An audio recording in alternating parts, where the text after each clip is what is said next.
Bienvenue sur DMG TV, les histoires mystiques. Tu es nouveau sur la page, n'oublie pas de t'abonner, de laisser un commentaire, de liker et de partager. Je vais raconter une histoire. Il y a un numéro à l'écran sur le plus 237 655 81 90 17. Envoie ton histoire et on va jouer sur Facebook, YouTube et TikTok. On poste plusieurs histoires tous les jours sur YouTube. La chaîne c'est DMG TV. On a aussi une deuxième chaîne YouTube exclusive où on poste tous les 14 heures. La chaîne c'est DMG TV, histoire mystique exclusive. Facebook c'est DMG TV. TikTok c'est DMG TV où on fait les directs tous les mercredis et les vendredis à 20h00 heure du Cameroun. N'oublie pas de t'abonner sur Facebook, YouTube, TikTok pour ne pas manquer ni les histoires ni les directs. Voilà. Ici, on poste uniquement les histoires mystiques. Donc, si tu as une histoire mystique, n'oublie pas d'envoyer. Ce qu'on fait, c'est pour sensibiliser. Toujours laisser un like. Merci pour la force. Et donc, maintenant, on va passer à la première histoire. Salut DMG, c'est Sagesse de Paul, le guerrier de Dieu. Je tiens à vous raconter l'histoire mystique que j'ai intitulée Tentative d'échange de membres. Cette histoire se déroule dans une ville de la région du sud au Cameroun. Avant de passer à mon histoire proprement dit, j'aimerais passer un dédicace à DMG lui-même, le staff technique de DMG toujours au Formule pour que cette émission puisse être réalisée. L'homme de l'ombre, tonton Alex, la preneur de lieu de Dieu, Manbassa, Léonidas, la citoyenne africaine, les femmes du Sud, Sam Limatique, les mamans, puis des bénédictions et celles qui racontent l'histoire de son quartier, les narrateurs et narratrices qui ne veulent pas se faire identifier, bref, et aussi ceux que j'ai oublié de citer. Sans oublier toutefois les commentateurs positifs et négatifs, surtout les commentateurs négatifs, dont je vais encourager de remplir l'espace commentaires parce que de leurs commentaires négatifs, nous en tirons toujours du bon pour l'amélioration et l'agrandissement de ces chaînes. Vraiment, merci à tous en vos rôles respectifs par ici. Je vais passer à mon histoire proprement dit. C'est l'histoire d'une connaissance qui, lors d'une assise autour d'un pot, elle s'est mise à me raconter qu'elle avait fait comme ça plusieurs années. Néanmoins, elle a commencé à marcher à l'âge de 6 ans. Pourquoi elle est arrivée à ce point-là? Aussi, elle a mis aussi long avant de marcher. Juste que sa maman a fait la connaissance d'un monsieur.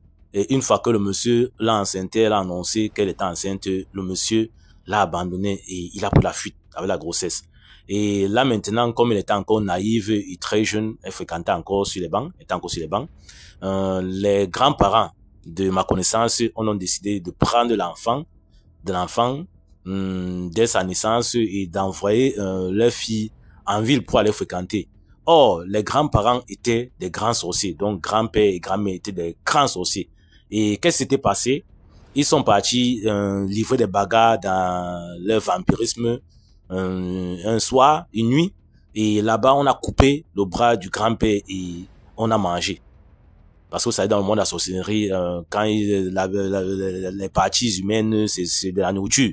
Donc ils ont fini de bagarrer là-bas. Lui, on a fini par l'amputer, de couper le bras, et ils ont fait un festin avec ceux qui ont réussi à le faire subir cette frappe mystique là. Et maintenant alors, il était donc question que dans le monde réel, le bras du grand-père ne fonctionnait pas. Donc son bras ne fonctionnait pas. Donc son bras était complètement mort. Donc vous soulevez le bras, vous lâchez le bras tombe. Donc ça veut dire que le bras n'était plus vivant. Et là maintenant, ils se sont retournés vers leur petite fille. Ils ont donc décidé de prendre plutôt le pied de leur fille parce que le pied de leur fille était vraiment, ils ont senti la puissance spirituelle physique dans le pied de leur fille et ils ont choisi plutôt de prendre le pied gauche de leur fille. Et là, maintenant, la fille, alors, 1 an, l'enfant ne marche pas, 2 ans, l'enfant ne marche pas, 3 ans, 4 ans, 5 ans. Elle me fait même comprendre que les autres jouaient de fois. Elle était là, grande, elle voyait comment les autres enfants du quartier jouaient, mais elle ne pouvait pas. Elle était toujours à l'écart. On la voyait comme un enfant. On se moquait d'elle qu'elle était un enfant serpent. Elle était un enfant reptilien, un truc comme ça. Elle était vraiment, ça l'attristait vraiment.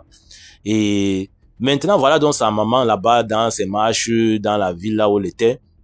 Elle avait donc une copine, la maman de ma connaissance, bien sûr, qui est donc partie voir une voyante. Elle a fait la vision, la copine fait la vision, mais après la voyante dit que fais-moi entrer ta copine qui est dehors là, parce que je vois là qu'elle a un gros problème, pas elle, mais sa fille a un gros problème là, de l'autre côté là-bas avec ses grands-parents. C'est où la maman de ma connaissance entre donc, et cette femme-là lui relate en lui faisant la voyante que si tu es sage, va me récupérer ta fille, tu l'amènes ici, je vais travailler sur elle pour qu'elle puisse retrouver, elle puisse marcher. parce que elle a déjà plus presque 6 ans, mais elle ne marche pas, n'est-ce pas? La femme dit, comment vous savez ça? Dit que je sais parce que j'ai la vision, j'ai le don de vision. Et c'est ainsi que la femme a pris le premier cas, très tôt. Elle est partie, elle a récupéré sa fille, qu'elle va amener sa fille. Ça a fait tout un problème jusqu'à ce que les grands-parents m'ont dit que non, on ne peut pas, on n'a pas bien gardé ta fille. C'est comme ça que tu nous remercies. Les problèmes ont commencé puisqu'ils essayaient depuis. Vous savez que l'enfant, quand quelqu'un est enfant, il n'a pas encore les yeux, il n'a pas encore la connaissance du bien et du mal. C'est difficile que les sorciers puissent, c'est quand même difficile que les sorciers puissent atteindre puisqu'il n'a pas encore d'ondes négatives sur lui. Mais ils étaient en train de tenter comme ça. Vous savez que le sorcier tente toujours. Et là, ils étaient en train d'attendre que l'enfant puisse ouvrir les yeux et puisse avoir connaissance de ce qui est bien et ce qui est mal. C'était là où il devait donc avoir la force de réussir à récupérer le pied gauche de cet enfant mystiquement pour transformer en bras du grand-père qui n'arrive pas à soulever, qui est déjà mort depuis plusieurs années déjà. Et voilà, donc la fille a été, la mère de ma conseillère était catégorique, elle a pris son enfant, elle est partie avec les menaces, avec tout ce que ses parents lui infligeaient comme injures et consorts. Et c'est où elle amène donc l'enfant, ma connaissance, chez cette femme voyante là. Cette femme voyante fait des médicaments, elle fait des lavages. Et là, ils n'ont plus récupérer, ils ont quitté les esprits de captivité de tout ce qu'ils avaient déjà mis sur le pied de ma connaissance. Ça a été banni. Elle a retiré ces esprits-là. Et c'est comme ça que le grand-père, finalement, le grand-père de ma connaissance a perdu la vie. Et quelques années plus tard, c'est aussi sa femme sorcière qui l'a suivi. Donc, famille DMG, le monde-ci est vraiment bizarre et étonnant.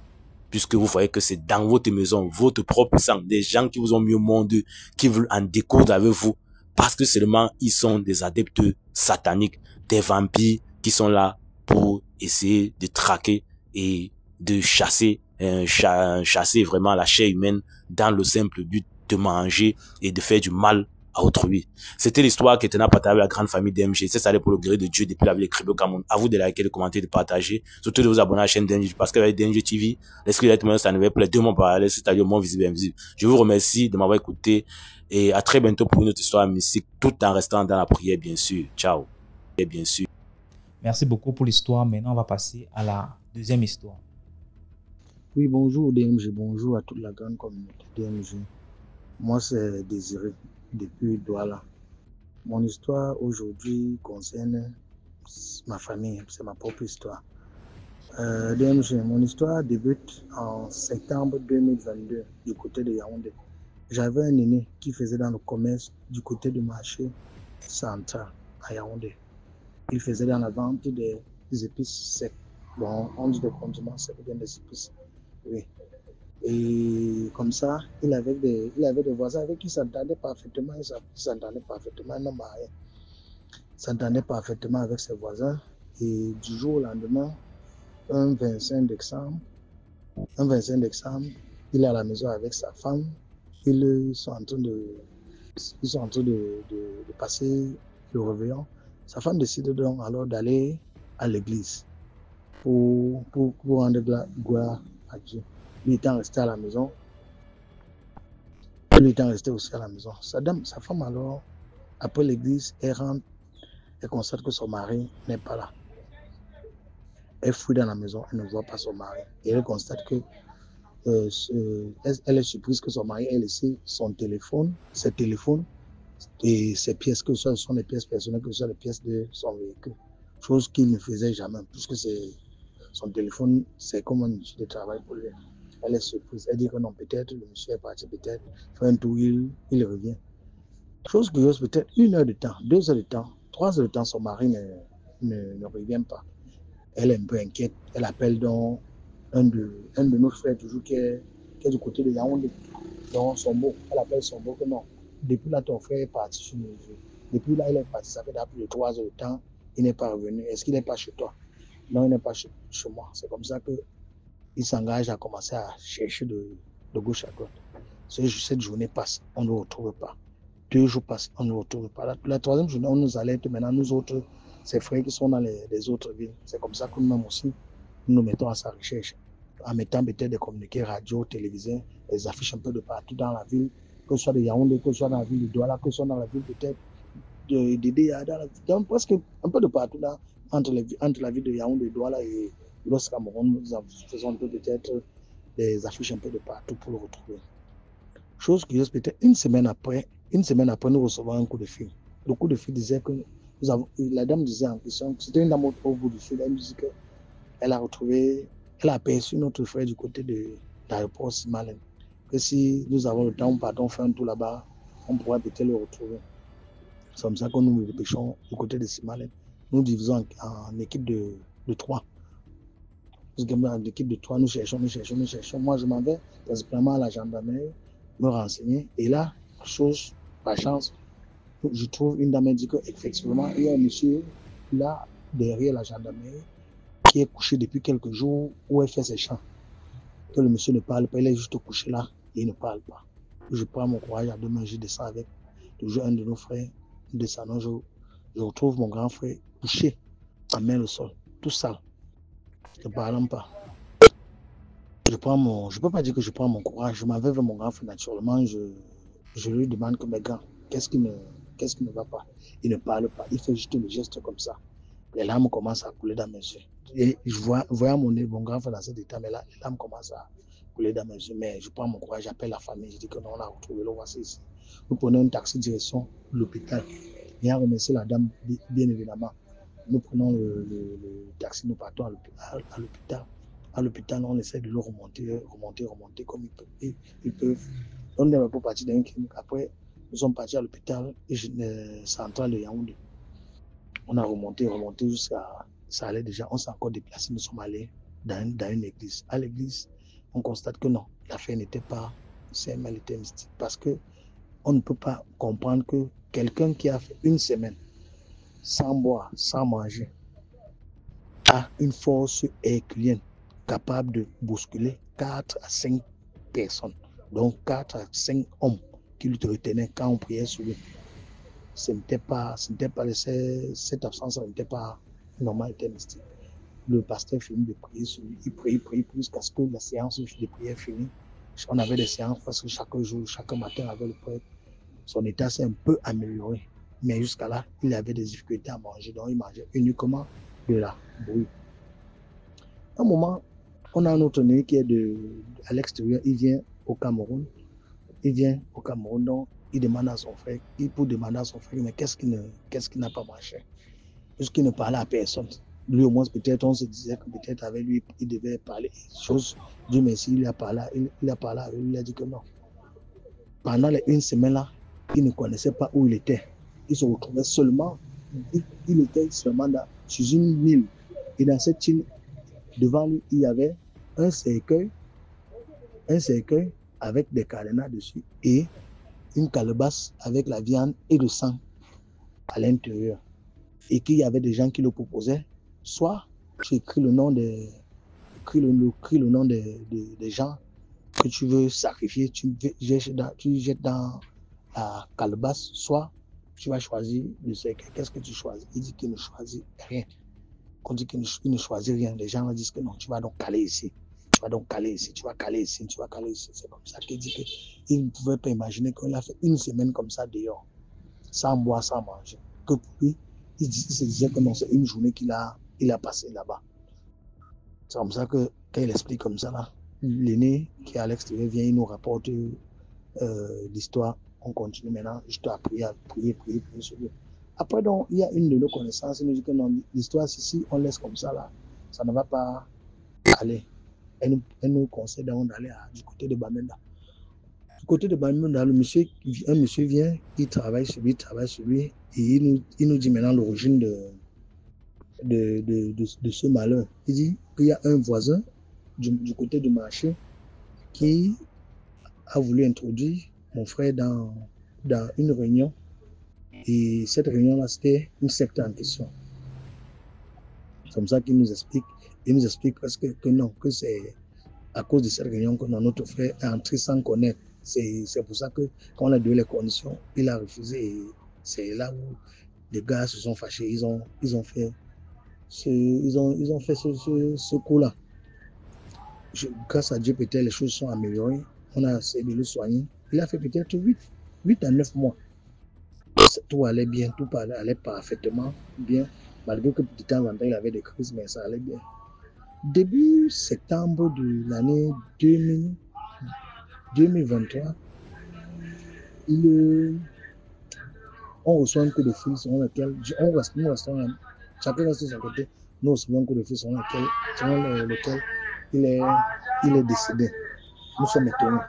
Il n'était pas malade, il n'avait rien. On dit seulement qu'il est décédé. Je prends mon courage à deux mains, presque la même journée, je prends la voiture, je me rends du côté de Yaoundé. Je fais la constatation que non, effectivement, l'aîné est décédé. On demande à sa femme, elle dit que non. Le matin, il s'est levé, il allait prendre sa douche. Quelques minutes après, elle entend un grand bruit à la douche. Elle sort, elle va cogner à la douche, il ne répond pas. Elle force pour ouvrir la porte est bloquée. Elle appelle un voisin, il casse la porte, il constate que non. Son mari est au sol, elle est couchée au sol, presque inerte. Il partait à l'hôpital. On dit que son mari, on constate le décès de son mari. C'est comme ça que les pleurs commencent, les pleurs commencent. On fait tout. On enterre l'aîné. Quelques mois après, chose curieuse, le voisin en question qu'on avait suspecté que c'est lui qui a envoyé l'aîné devant, est touché par un grand incendie à la boutique au marché central. Il est touché par un grand incendie. Chose curieuse, l'incendie brûle uniquement son magasin. Donc, il est au milieu de presque 3 magasins. Mais l'incendie touche uniquement son magasin. Et pas un petit incendie, ça touche uniquement son magasin. C'est comme ça que les bouches commencent à se délier, que ce n'est que le début de ce que tu as semé. C'est comme ça que quand nous apprenons ça, on dit seulement Dieu merci, ça ne fait que commencer. DMG, c'est la fin de mon histoire. C'est juste pour dire à mes frères et sœurs de faire très attention dans les lieux de commerce ou que ce soit dans les lieux de service, de ne pas adhérer si facilement à des réunions, si facilement à des choses qu'ils ne connaissent pas. Je te remercie encore pour tout et liker, partager. Merci beaucoup pour l'histoire. Maintenant, on va passer à la troisième histoire. Bonjour, bonsoir DMG. Bonjour, bonsoir à la communauté DMG. Je viens partager avec vous une histoire qui est mienne puisqu'étant celle de ma grande sœur. Direct, les faits que je vais vous relater, je les ai vécus personnellement. En fait, dans les années 2008, je pense, ma grande sœur, jeune femme, a eu à concevoir une grossesse normale comme toute femme peut concevoir. Alors, la grossesse, elle évoluait normalement à l'hôpital et les visites médicales n'annonçaient rien de dangereux ou bien qui puisse menacer le développement de l'enfant. Et donc, elle a accouché, ou plutôt, au moment d'accoucher, elle ne pouvait pas accoucher par voie basse. Il fallait qu'elle puisse accoucher comme puisse la césarienne. La césarienne a été effectuée, malheureusement l'enfant est décédé. À ce moment, rien ne paraît vraiment bizarre et on se dit ok, c'est une situation qui est naturelle, ça peut arriver à toute personne. Elle conçoit une deuxième grossesse, elle participe ou bien elle effectue les visites médicales comme cela est d'usage et voilà. Malheureusement, elle ne parvient pas toujours à accoucher par voie basse. Le médecin lui annonce cela et elle se prépare pour une césarienne. L'enfant, on parvient à le récupérer normalement. Il est en forme. Rien n'est inquiétant sur son état.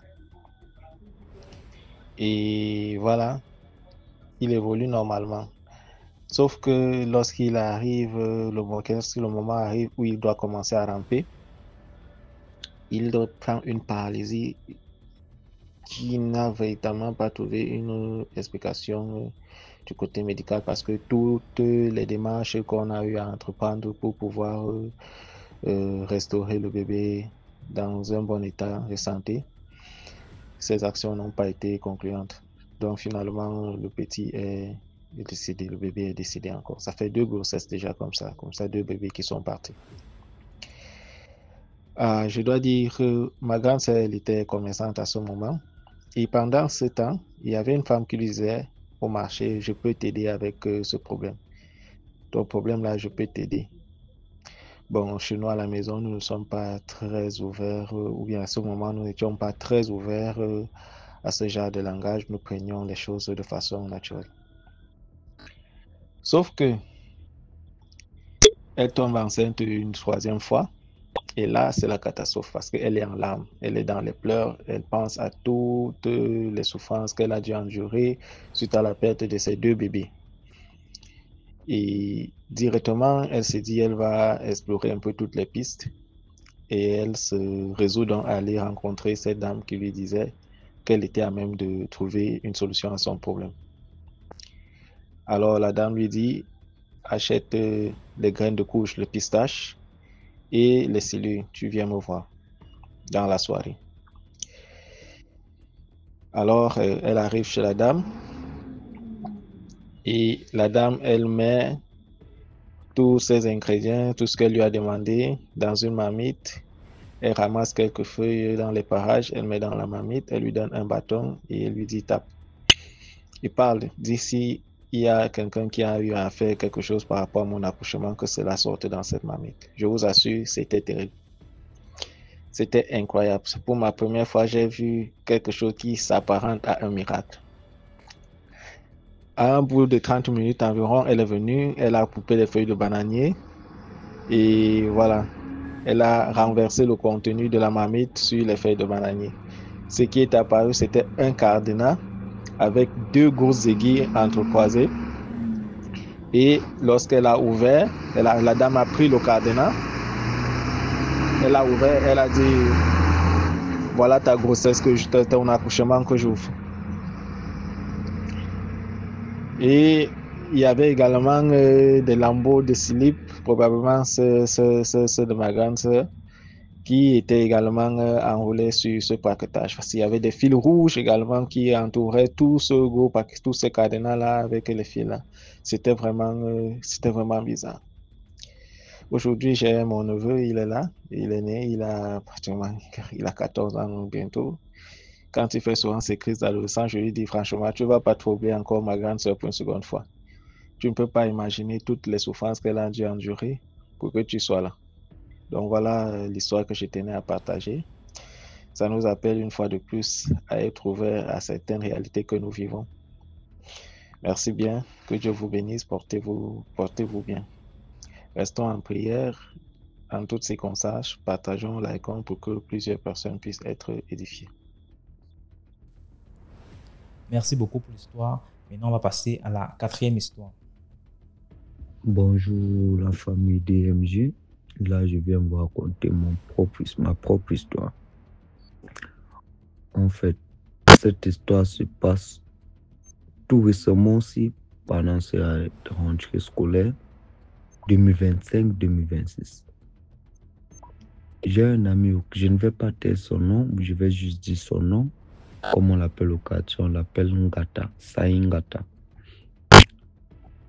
C'est donc comme ça, un jour, il y avait certains jours, peut-être une semaine avant la rentrée, et du même une semaine. Oui, un mois avant la rentrée, mon ami me disait toujours, monsieur Ngata me disait toujours que non, viens à l'appartement, on travaille l'argent ensemble. On travaille depuis que tu es là-bas, tu sais, tu ne vis plus chez vous. Des choses comme ça, viens à l'appartement. On va se faire le chiffre d'affaires, on travaille ensemble, tout et tout, comme toi, tu connais très bien travailler. Chaque fois qu'il me disait cela, je disais toujours, j'arrive, mais je n'arrivais jamais. Du coup, un jour, il est venu me chercher, où je vivais avec mon ami, il est venu me chercher. 6 heures, c'est mon ami qui me réveille qu'on te cherche dehors. Lorsque je sors, je vois que c'est mon ami Ngata en question. Je dis que, toi tu viens à 6 heures en bas de la pluie, tu as seulement dormi où? Il me dit que comme toi tu refuses de venir à l'appartement seul, je suis venu te chercher. J'ai dit donc, comme toi-même tu es venu, il n'y a pas de souci. Il n'était pas encore 7 heures. On a porté nos choses, j'ai porté mon chargeur. Nous sommes partis à l'appartement. Arrivé à l'appartement, parce que je veux taire le nom de mon travail. Arrivé à l'appartement, je fais un chiffre d'affaires de 70 000. Je me dis donc, bon, comme tu as à moins de 30 minutes, tu me fais un chiffre d'affaires de 70 000. Je me dis donc, bon, je suis arrivé là, 70 000 à moins de 30 minutes. Et je rappelle que j'avais déjà fait plus de 2 semaines sans avoir même 30 000 pour moi. J'arrive là-bas et fais un chiffre d'affaires de 70 000. Et il me dit, ah, tu avais vraiment raison que je vienne au travail là-bas ensemble. Du coup, avant qu'il n'entre en contact avec moi, que Ngata entre en contact avec moi, il était d'abord proche d'un ami qu'on appelle le King.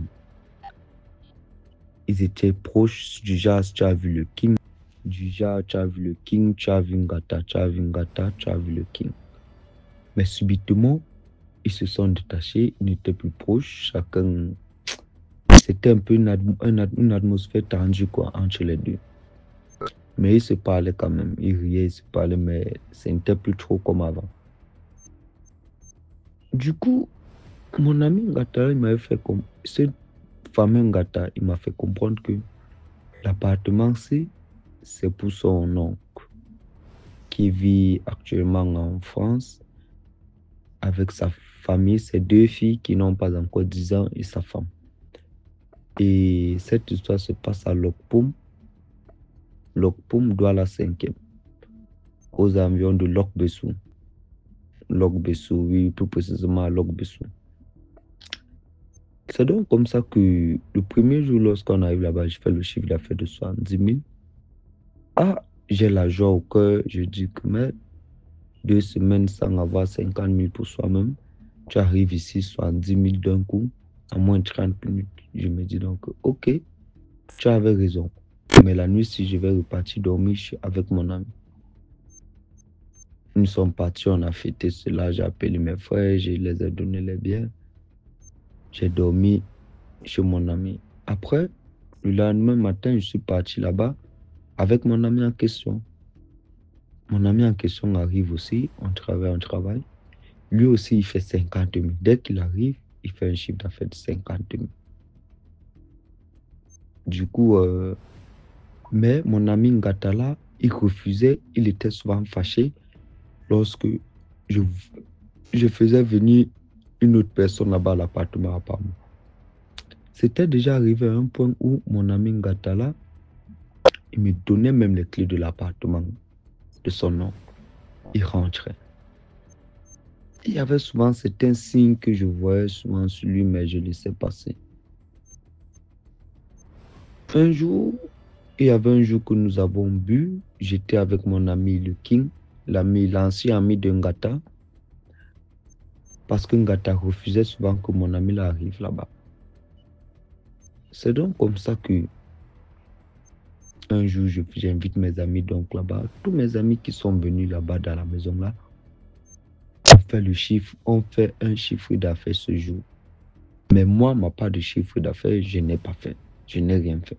Donc, chaque fois que je faisais venir d'autres amis là-bas, eux, ils faisaient un chiffre d'affaires et moi, je ne faisais rien. Je ne travaillais pas. Bon, bref, je ne me posais pas que je disais que si je savais mes amis, si ils ont travaillé, nous sommes ensemble. Après, du coup, mon ami Ngata, lui, il a commencé à se fâcher, les choses comme ça, jusqu'il a même d'abord bloqué les clés de l'appartement pour 3 jours. Ah, je me suis dit peut-être qu'il a ces problèmes, je ne sais pas, problème peut-être que la position de l'appartement avait de accueillir comme c'est pas pour lui parce qu'il y avait les caméras. Bon, bref, j'ai laissé passer. Un jour donc, mon ami le King dit donc à Ngata, il est 22h. Ça, c'était le jeudi de la première semaine de la rentrée. Il est 22h. Mon ami Ngata dit donc, mon ami le King dit donc à Ngata que bon, on va partir fêter dans un snack qu'on appelle le Titanic demain, comme ça, comme ça. Mon ami dit donc, Ngata dit donc, ok, mais j'aimerais que on va partir fêter, mais j'ai envie de dormir à la part toute la nuit ici. C'est donc comme ça que Ngata accepte. Quand Ngata accepte donc comme ça le lendemain, parce que Ngata c'est un type qui a déjà fait le bac à 5 fois, sa 5e année l'année ici. Le lendemain, vendredi en journée, donc je dis à mon ami Ngata que il faut que le dimanche, on part à l'église prier. On part à l'église prier pour toi parce que tu as déjà énormément dû en terminale. Du coup, on doit partir prier cette année, tu dois avoir ton bac là ici. Je lui parle de la prière, il ne répond pas. Il me secoue seulement la tête que oui, déjà, on va partir, oui. Après, subitement, 20 minutes après, mon ami Ngata, mon ami le King, m'appelle. Il me dit que viens, on part à quoi troquer mon téléphone, j'ai eu l'argent. On part, j'ai envie de prendre l'iPhone 12. J'ai envie de prendre l'iPhone 12. Et mon ami Ngata, qui il avait promis qu'il devait partir à l'appartement, il ne l'a même pas écrit ce jour. Je vois seulement comment l'humour de mon ami de Ngata change à l'appartement. Il est fâché. Je me dis donc, bon, bref, c'est passé. Ce sont ces nez là-bas. Ils vont gérer ça eux deux. Du coup, je pars, j'échange, on arrive à quoi DMG. Je te jure, nous sommes partis à quoi 13h. Seulement pour troquer le téléphone, nous sommes rentrés à 19h, presque 20h. Arrivé donc, étant à Aqua là-bas, j'ai une copine gabonaise qui ne blague pas avec l'église. Du coup, elle me donne rendez-vous ce jour que non, j'ai envie de t'inviter, on mange même 2 shawarma, un shawarma. On rentre, tu rentres à la maison, on se sépare. Faut pas que chaque fois qu'on sorte toujours ensemble, c'est toujours toi qui dépense. J'ai dit ok, pas de souci, c'est gentil. Nous sommes, je lui ai donné l'heure que je devais rentrer. Je suis rentré avec mon ami le King. Je suis parti à l'appartement. Ngata était là-bas. Je me suis lavé tout. Après, parce que lorsque j'étais à l'appartement là, quand je suis rentré, j'avais un rendez-vous avec d'abord une femme, une première fille qui devait venir à l'appart. Mais elle m'a posé un lapin, elle n'est pas venue. Mon ami Ngata se met à se moquer de moi. Que non, tu crois que les filles sont seulement avec toi pour ton argent. Je dis que non, laisse, tu te moques de moi, tu crois que c'est mon seul rendez-vous que j'ai. J'ai 2 rendez-vous aujourd'hui. Quand je dis dans ça Ngata comme ça, il se fâche. Il me dit, je vais voir où tu vas dormir dans l'appartement aujourd'hui. Je vais voir où tu vas dormir. Je pense peut-être qu'il blague, il est toujours en train de bluffer. Je me change, je pars. On ferme les clés de la porte de l'appartement. Je dis à mon ami Ngata que voilà la fille qui est là-bas. Elle est déjà là. Nous, on l'a déjà vue. Elle ne sait pas que moi, je suis déjà allé, il l'a vu. Donne-moi les clés de l'appartement, je vais rentrer, dormir avec ma copine. Il refuse car j'étais obligé de le supplier, de mettre à genoux en plein carrefour. Genre, le supplier que du mettre à genoux, le supplier quoi, même pour 10 minutes pour qu'il me donne les clés. Avant qu'il puisse accepter de me donner les clés. Quand il me donne les clés comme ça, moi, je ne devais pas rentrer avec la fille à l'appartement. Je devais juste rentrer, changer la culotte parce qu'il faisait froid. Je voulais qu'en culotte, seulement pour être bien habillé, puis rentrer, mettre mon jogging, sortir maintenant, partir les retrouver au snap. C'est donc comme ça que je finis, parce qu'avant j'étais un tennis pour la fille. Je finis de causer avec la fille, on mange au shawarma, je dormais sans sa tennis. Je rentre maintenant à l'appartement, je me change, tout. Je ressors, je m'en vais à Doris. C'est un coin là-bas où on a son habitude de boire. Je m'en vais là-bas. Je cherche mon ami Ngata, je ne le vois pas. Je vois plutôt mon ami le King, celui qui marchait d'abord avec Ngata, je vois le King, avec d'autres gars. Bref. Ce vendredi-là, je ne sais pas pourquoi je ne voulais pas boire la bière. Bref, je suis arrivé là-bas, j'ai quand même pris une booster, j'ai bu. Mais je n'ai pas fini. Après, je monte parce que la cave où on boit, c'est au sous-sol. Je monte donc au goudron pour verser la bière, déposer la bouteille en haut et rentrer. C'est donc comme ça mon ami le King qui m'écrit que bon, il m'écrit quand tu es en train de rentrer comme ça, je sais que comme tu montes là, je sais que tu es en train de rentrer. Je vois le message, je ne réponds pas. Je ne voulais pas partir là-bas avec le jeu. Donc dans ma tête, je ne sais pas. C'est comme s'il y avait une puissance, un esprit qui me poussait à rentrer seul. Je vois bien le message de mon ami, mais je ne réponds pas. Alors que d'habitude, lorsqu'il me parle de l'appartement, on parle toujours ensemble. Je me dis, une idée me vient que si tu veux rentrer, si tu connais que je rentre, suis-moi donc. Après, ça ne me fait pas 10 secondes, je vois comment mon ami le King me suit par derrière. Quand il me suit, il vient, il me dit que non, je voulais qu'on s'asseye encore, on coupe une bière avant de rentrer. Je dis que non, moi, je ne veux plus boire. Je n'en manque pas d'argent pour m'acheter la bière. Si c'est pour boire, on part, on rentre, on achète les canettes de 33, on va aller boire à l'appartement. C'est donc comme ça qu'il accepte, on finit, on rentre. Même les canettes, on n'a même pu acheter. On rentre, on part à l'appartement, on commence à causer, on travaille. Puis, mon ami le King, il était assis parce que moi, je suis habitué de dormir sur le long canapé. Je ne dors presque jamais dans la chambre, je ne dormais presque jamais dans la chambre, même quand j'étais là-bas seul. Mon ami le King, il est allongé sur le long canapé. Après, du coup, mon ami Ngata m'écrit à 22h15 que comme tu vas rentrer, je ne veux pas te voir.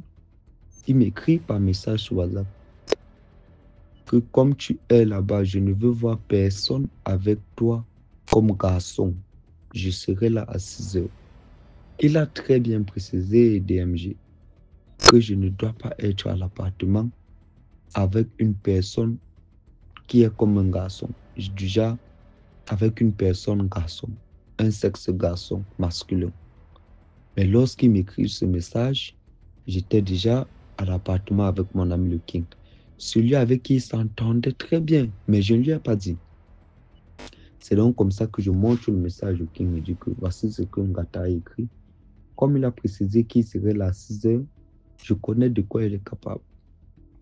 Comme il a dit 6h là, peut-être qu'il va même arriver ici même avant 6h, même peut-être qu'il serait là à 5h. Parce qu'il y avait souvent de ces jours que je sais que mon ami Ngata n'a pas dormi à l'appartement, mais il a dormi dans un autre quartier qui fait moins de 200 de transport. Mais je me retrouvais souvent, parfois mon téléphone sonne très tôt le matin, il n'est même pas encore 6h30. Ngata m'a déjà appelé de venir ouvrir la porte qui rentrait. Moi, il me disait souvent que bon, bref, je continue l'histoire. C'est donc comme ça, lorsque je montre le message à mon ami, je dis à mon ami que quand c'est comme ça, il faut que 5h50, tu partes, on part, je t'accompagne, tu prends la moto. Mon ami me dit carrément qu'il n'a pas un sorcier pour rentrer à l'heure. J'ai dit, ok, tout ce qui va seulement arriver, quand Ngata va arriver le matin, même s'il veut, il prend les clés de son appartement, il n'y a pas de souci. Mon ami le King continue à dormir au salon. C'est donc comme ça que moi, je dis donc, bon, bref, dormir ici au salon sur le petit canapé, mais je m'en vais dans la chambre. J'arrive dans la chambre, même faire mon signe de croix ou prier, c'est m'est carrément sorti de la tête. Je m'allonge, je dors seulement. Le même circuit que j'ai fait avec mon ami lorsque nous sommes partis, mon ami le King, lorsque nous sommes partis, troquer son téléphone en rentrant sur notre retour qu'on avait déjà troqué au téléphone. Le même parcours que nous avons fait en journée, j'ai rêvé de la même chose, mais plutôt dans mon rêve, nous avons loupé 4 accidents. C'est au 4e accident, une Toyota Jeep noire. Ça cogne au coup d'insigneur, mon ami le King lui tombe de la moto. Moi, je ne tombe pas. Quand il tombe comme ça, je dis donc à mon ami que non, lève-toi. Dans mon rêve, tout ça se passe dans mon rêve. Viens, lève-toi, tu remontes sur la moto. Je lui dis ça 2 fois. Lorsqu'il il remonte sur la moto, dès qu'il monte sur la moto, il ne parle plus. Le bensigneur aussi ne parle plus, c'est moi seul qui parle. Et lorsqu'il est remonté sur la moto, on a changé de zone. On n'était plus déjà au Goudjon en ville. On s'est retrouvé dans une brousse pas possible. Le Benskine seulement que de rouler. Uniquement la brousse, le noir partout. Et au fur et à mesure que le Benskine avançait, je voyais comme s'il y avait une personne devant nous qui faisait comme si ça s'approchait pour nous faire du mal, quoi. Lorsque je te parle, j'ai la chair de poule jusqu'à mon cerveau DMG. Les larmes sortent seules. C'est donc comme ça que moi-même dans mon rêve, je sens que non, là, nous sommes en danger. C'est comme ça que je commence à réciter Je vous salue Marie. Dès que ça finit, j'entame avec notre Père qui est au ciel. DMG, les prières là sont très puissantes. Faut pas blaguer avec. Je vous salue Marie. Dès que ça finit, j'attaque avec notre Père.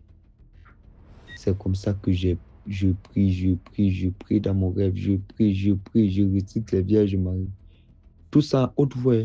Mon ami qui parlait quand on était au Goudjon, dès qu'on a changé de zone, il ne parlait plus.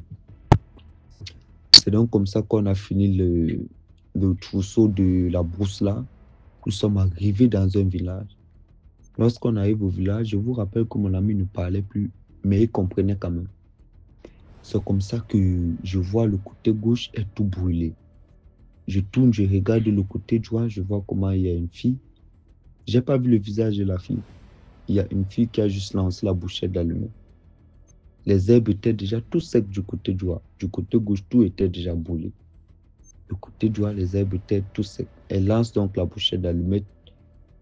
Tout ce que j'ai pu voir sur elle, elle avait un t-shirt bleu, un maillot bleu avec les mini-jupes des femmes qui jouent au tennis, bleu aussi. Elle avait aussi attaché, elle avait défait ses cheveux, genre elle a arrêté la coiffure des filles, le chignon, on appelle ça un chignon. Les filles vont connaître, elle a arrêté. Mais elle n'a pas vu son visage. Après, elle est seulement partie dans les flammes.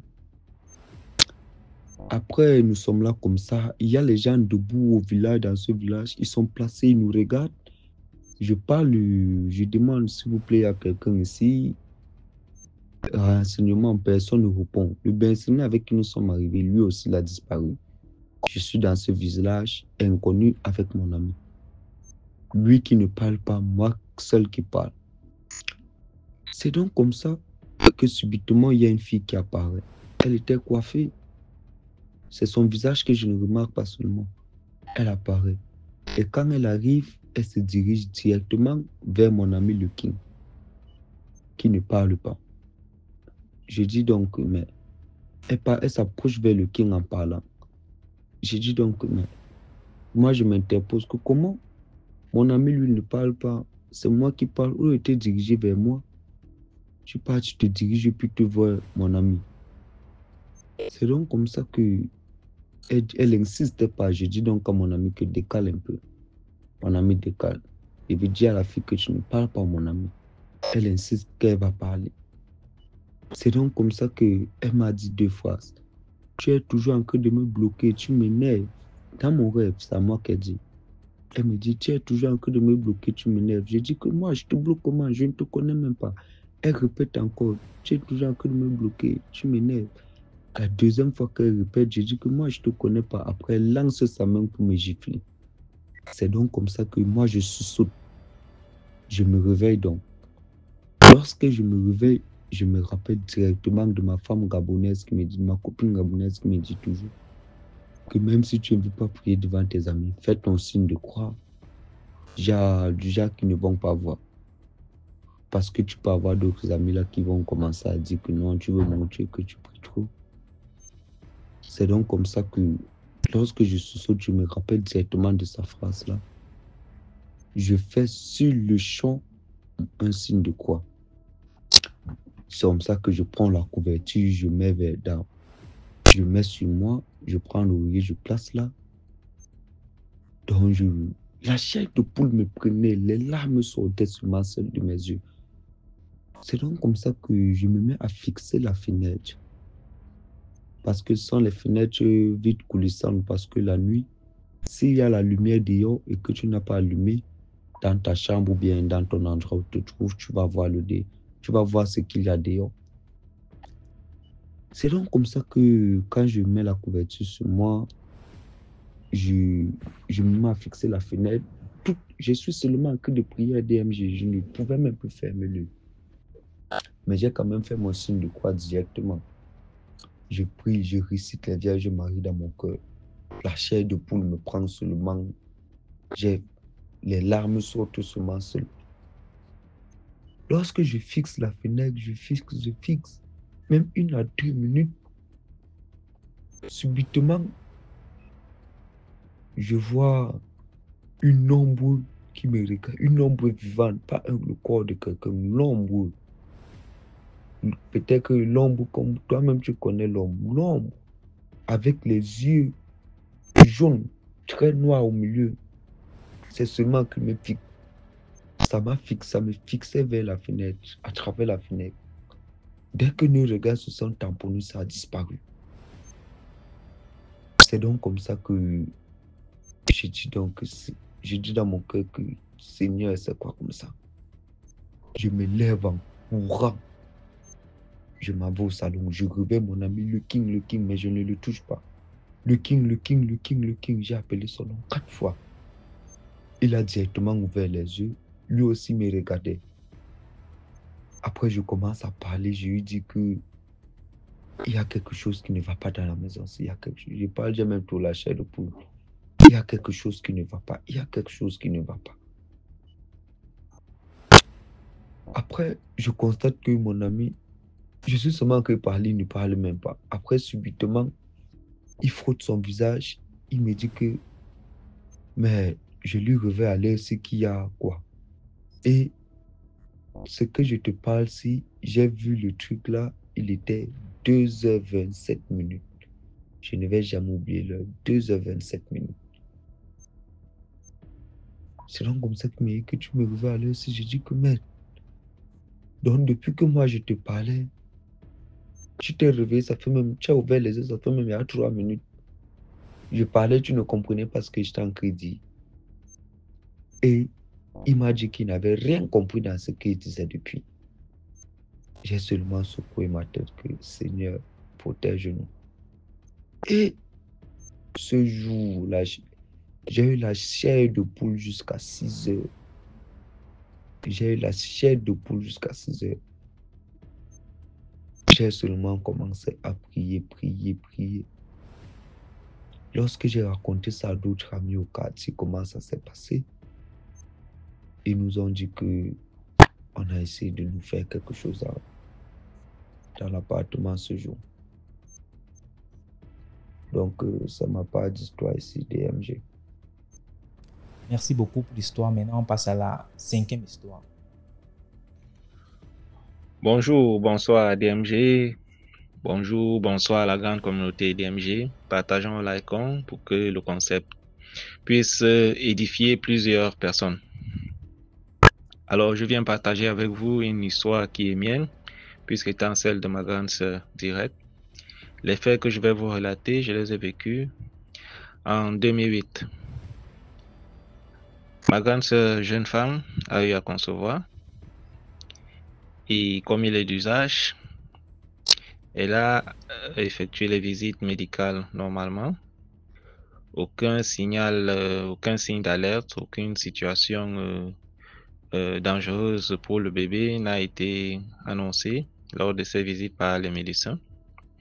Au moment de donner naissance, il s'est trouvé qu'elle ne pouvait pas accoucher par voie, ou ne pouvait pas donner naissance par voie basse. Alors une césarienne a été effectuée. Malheureusement, l'enfant était déjà décédé suite aux différentes complications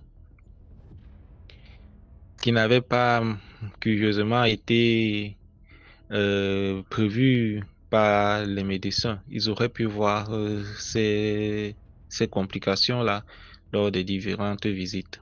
Mais curieusement, cela n'avait pas été annoncé. Des années plus tard, elle a conçu une seconde grossesse. Et à la suite de tout ce qui avait précédé, les visites étaient beaucoup plus méticuleuses sur différents points et on a relevé qu'elle ne pouvait pas encore accoucher ou bien donner naissance par voie basse. Pourtant, tout semblait normal. Bon, on a effectué une césarienne au moment de donner naissance et l'enfant a été récupéré en bon état. Il présentait des signes vitaux normaux. Il a évolué normalement jusqu'à ce que, au moment où il pouvait déjà ramper, il a été paralysé de façon générale. Donc, il est devenu un peu comme un mongol. Nous avons effectué plusieurs démarches pour pouvoir restaurer sa santé. Malheureusement, quelques mois après plusieurs dépenses d'ailleurs, vraiment des dépenses colossales, l'enfant il est décédé. Donc ça a été véritablement un choc pour ma grande sœur et pour la famille. Mais bon, tant qu'on vit, on a espoir. Ma grande sœur, des années encore, elle a conçu. C'était un choc. Pas comme on reçoit l'annonce d'une grossesse. Pour elle, elle était en larmes. Elle était en larmes parce qu'elle pensait à toutes les souffrances qu'elle a dû endurer lors des 2 grossesses précédentes. Je dois souligner que ma grande sœur à ce moment était commerçante et pendant toutes ces années et toutes ces souffrances qu'elle endurait, il y avait une dame qui lui disait « Je peux t'aider avec ce problème. Je peux t'aider. » Mais bon, on n'était pas très ouvert à certaines éventualités, surtout face à des situations que nous considérions comme étant naturelles. Mais en désespoir de cause, ma grande sœur s'est résolue à explorer toutes les possibilités avec le soutien de la famille d'ailleurs. Et donc, elle est allée rencontrer cette dame. La dame lui a dit, achète les graines de courge, le pistache, comme on l'appelle chez nous ici au Cameroun, et le poisson silure fumé. Tu viens me trouver dans la soirée à la maison. Nous connaissions bien où la dame habitait. Et donc, nous sommes allés. La dame a pris les ingrédients qu'elle avait demandés. Elle a mis dans de la marmite. Elle a allumé un feu, elle a mis dans la marmite. Elle a pris quelques feuilles d'herbe à côté. Elle a couvert la marmite. Elle a donné à ma grande sœur un bâton. Elle lui a dit, tape sur ce couvercle et parle. Dis que si ta grossesse est bloquée par qui que ce soit, que tout cela apparaisse dans cette marmite. Alors, la grande sœur s'est exécutée et je vous assure, au bout de 30 minutes environ, lorsque la dame est revenue, elle a pris les feuilles de bananier, elle a posé au sol, elle a pris cette marmite, elle a renversé. Ce qui est apparu dans cette marmite était franchement, c'était stupéfiant. C'était stupéfiant. Il y avait un cadenas avec 2 grosses aiguilles croisées, avec des fils rouges bien attachés, enroulés sur tout cet ensemble. Et il y avait une clé sur ce cadenas. Et la dame, elle a dit, voilà ton accouchement que j'ouvre, en ouvrant le cadenas. Il y avait aussi quelques lambeaux de silive, je pense que c'était pour ma grande sœur certainement. Quelques autres faits encore. Aujourd'hui, j'ai un neveu qui fait souvent ses crises d'adolescence et donc je lui dis, petit, tu ne vas pas encore troubler ma grande sœur pour une seconde fois. Tu ne peux pas imaginer toutes les souffrances qu'elle a dû endurer. C'est dire que bien des situations que nous traversons, tout à côté, il y a souvent des solutions. Il suffit juste que nous sachions ou que nous puissions ouvrir les yeux, nos yeux spirituels, et regarder dans l'autre dimension. N'eût été cette femme, qui d'ailleurs je qualifie de dame de providence, je ne pense pas que ma grande sœur aurait accouché ce neveu, puisque aujourd'hui c'est son seul enfant. Elle était pratiquement déjà dans la quarantaine, un peu plus. Et donc voilà. Partageons l'ICONF. Le concept est vraiment très édifiant et cela nous permet d'être éveillés, de rester constamment éveillés sur le plan spirituel. Que Dieu vous bénisse. Merci. Merci beaucoup pour l'histoire. Maintenant, on passe à la 6e histoire. Salut DMG, c'est Sagesse de Paul le Guerrier de Dieu. Je tiens à vous raconter l'histoire mystique que j'ai intitulée Trafic d'organes et de parties humaines. Cette histoire se déroule dans une ville de la région du littoral au Cameroun.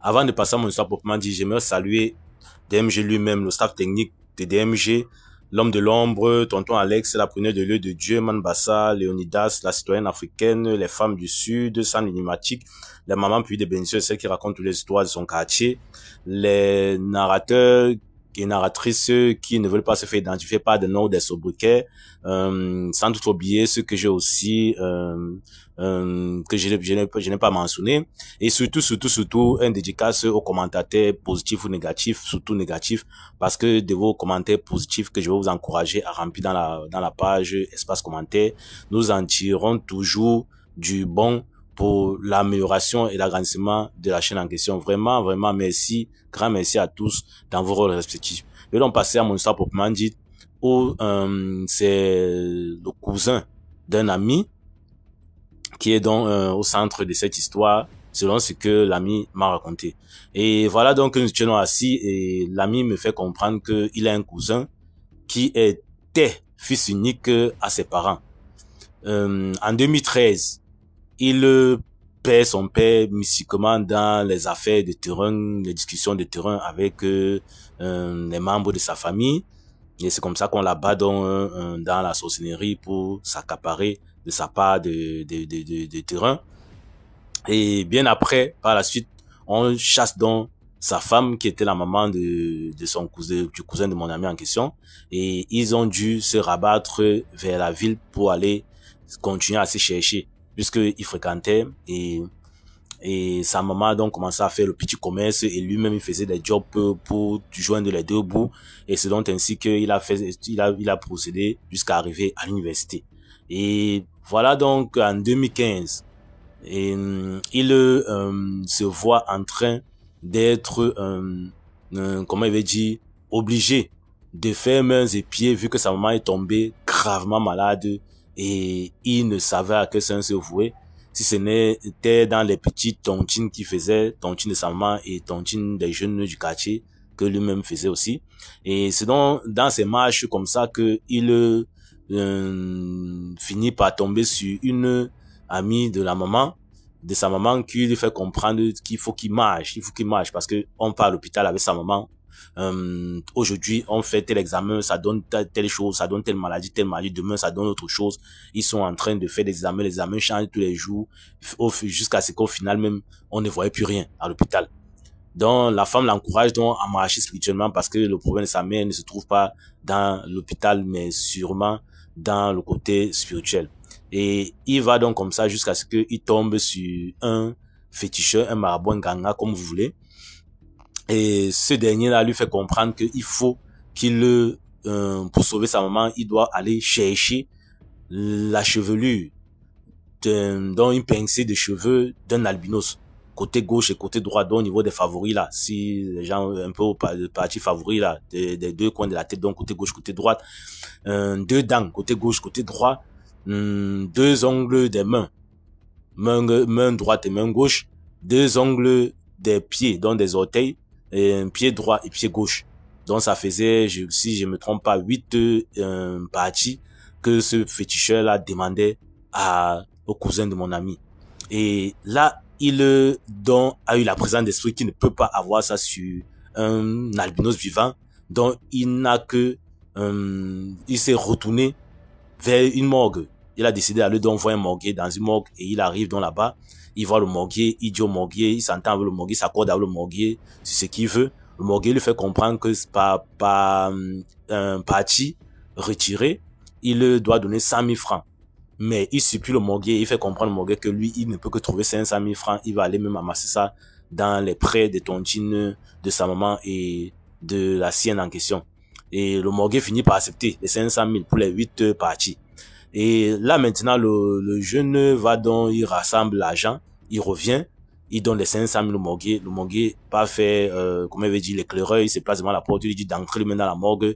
Il y a 5 casiers d'albinos qu'il a alignés. Il a donné, par exemple, l'endroit dont il a indiqué l'endroit où se trouvaient ces compartiments des 5 albinos qui étaient dans des tiroirs là. Par exemple, il peut dire un tiroir 05, 04, 03, 02, 01. Et c'est donc ainsi que le jeune s'est demandé que, mais quand je te donnais les 500 000, c'était en sachant que c'est toi-même qui devais aller. Morgue dit non, c'est pas moi qui parle, c'est toi-même. Il faut que tu enlèves ça de tes problèmes pour que ça puisse avoir plus de crédibilité. Donc vas-y, je vais seulement contrôler l'extérieur et te contrôler ce que tu auras retiré sur un des cadavres d'un albinos en question. C'est où le jeune va donc alors, il choisit son casier, il tire et il récupère donc alors un pincé de cheveux, favori gauche, favori droit, dent côté gauche, côté droit de la bouche, ongle de la main, côté gauche, côté droit, et ongle des pieds, des orteils, côté gauche, côté droit. Il ressort donc, le morguer vérifie, et le morguer le regarde que vraiment tu as du courage, mon petit. Il a dit qu'il n'avait pas le choix parce qu'il voulait que sa maman guérisse. Il a couru donc maintenant, il repart vers le féticheur pour ramener les parties dont le féticheur avait demandé le féticheur, et au grand étonnement, le féticheur lui fait comprendre que sa maman, à l'heure où ils sont en train de parler, sa maman a décidé et qu'il avait traîné. Il se demande alors que tout ce sacrifice-là qu'il a fait, cet argent qu'il a perdu là, il va donc faire quoi des parties de l'albinos qui était entre ses mains. Le féticheur lui dit, bon, ça tombe bien parce que j'ai même aussi des gens qui ont besoin de ça. Donc, je vais te racheter ces parties d'albinos là à 1 million de francs par partie. C'est où le jeune était dépassé. Parce qu'il s'est posé la question qu'il allait trouver l'argent ou pour le deuil de sa maman qui était déjà décédée, auquel il avait donné autant de sacrifices pour se procurer de ces parties de cadavres albinos là. Et c'est où il se voit là comme ça, il voit comme ça comment le féticheur compte 8 millions, le féticheur lui remet. Il porte tout l'argent, il va donc alors maintenant, il fait le deuil de sa maman sans problème, et après le deuil de sa maman, il achète un espace de terrain, il veut déjà construire. Et 3 mois après, il a la présence d'esprit que mais c'était un bon deal de trafic d'organes humains que j'avais fait des manques avec le féticheur. Il décide donc comme ça, il est poussé par l'esprit maléfique, puisque son esprit était là corrompu, de repartir chez ce féticheur là pour lui proposer un nouveau deal dans ce sens d'organes et de parties de cadavres.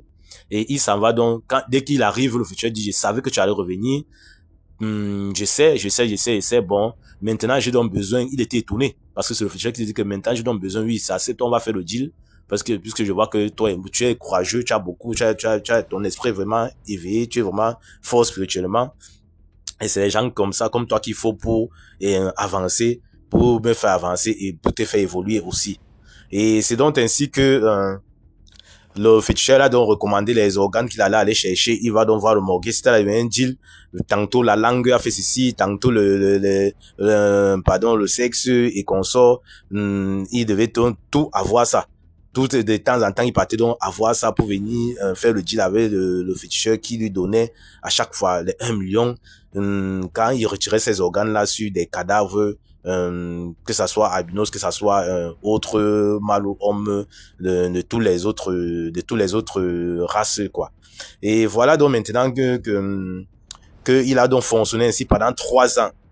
Donc pendant 3 ans, de 2015 à 2018. Après, il l'avait déjà construit. Derrière, suite à ces choses-là, ce deal d'organes humains qui faisait des trafics de parties d'organes humains qui faisait avec entre lui, le morguier et le féticheur.